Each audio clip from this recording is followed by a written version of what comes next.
So I'm Chris Collins, my wife Jennifer Collins, we own the car. My son Nash, he's 9, he can drive it, and my son Boyd, he's 16, and he drives both of our Model Ts around. He actually drives them on the road. So this is the group. We've got 2 Model Ts and a couple other classic cars, but the Ts get more looks, so we enjoy driving those the most.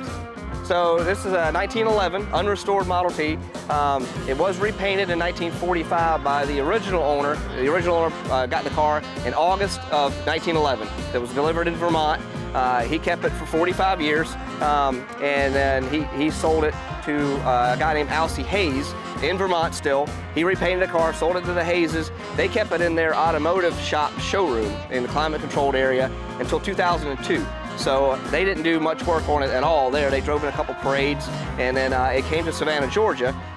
Ronald Finger bought the car, and he had the engine rebuilt and running, and he toured it a little bit and took it to a Concours in Hilton Head. And then my wife's cousin bought the car from there. I have another Model T, so he knew I was into Model Ts. He kept the car about a year, wanted to get rid of it, gave me first option on buying it, so we picked it up from there. So again, it's unrestored, so we don't want to restore it, so we're just preserving it the best we can. So like I say, it was repainted in 45, but the seats, the top, the floor mats are all completely original. And we drive it a good bit. You know, a couple hundred miles a year we put on it, driving it around. Both of my boys, my 16-year-old and my 9-year-old, can both drive it, so they know how to operate the pedals and everything. And so that's kind of the history of it. We just don't want to restore it. We want to keep it as original as we can.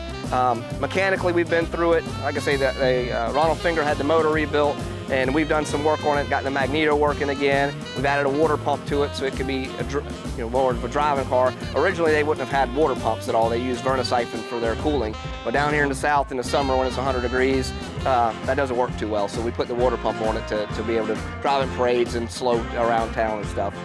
But other than that, it's like it drove off the showroom floor in 11. So it's pretty original.